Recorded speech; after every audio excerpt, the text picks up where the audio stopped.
The Catholic Jesuit theologian Karl Rahner once said in an essay about Mary, the mother of Jesus, quote, "If God's grace is doing in us what it did in her, then we too are blessed by grace and beloved."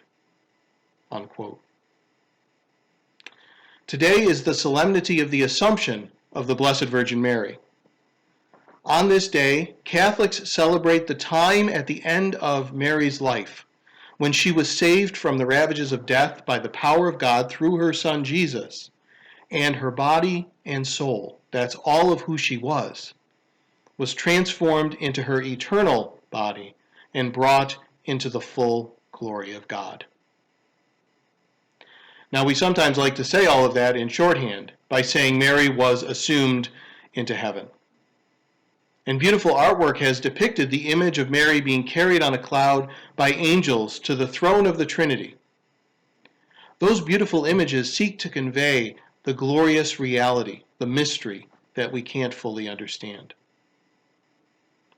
But we may misunderstand this beautiful reality, and perhaps even disfigure the teaching about Mary and her Assumption, if we think that her experience was unique among believers.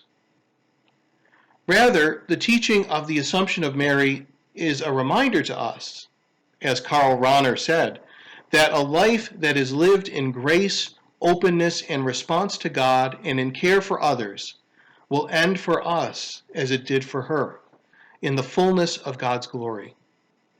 That is, in the relationship we have with God and by which God sustains us, leads us, and saves us.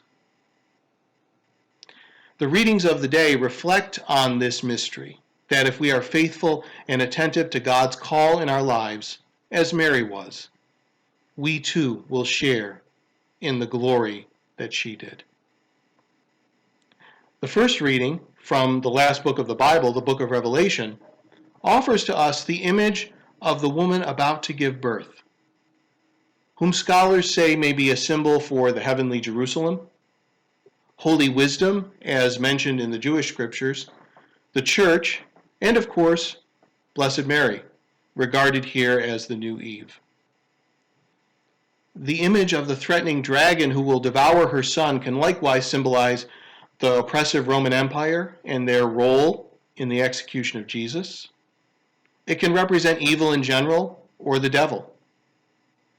The story and its meaning, rather than the specific images, is what is most important. Although real evil threatens us, always, God's plan cannot be stopped. The child is born, protected by God for a life of mission, and the woman is also under God's protection. Evil is not the last word. Salvation is. And just as a pregnant woman brings forth salvation in that first reading, two women who are pregnant through amazing circumstances show forth the promise of salvation even before they give birth in the gospel. Elizabeth and Mary greet each other with awareness of the work of God within them and between them.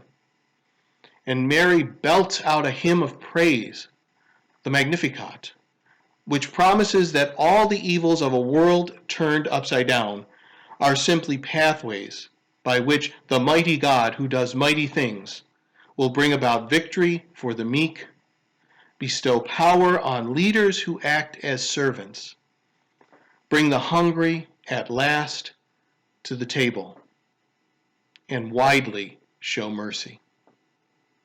God's grace in action makes the upside-down world right side up again.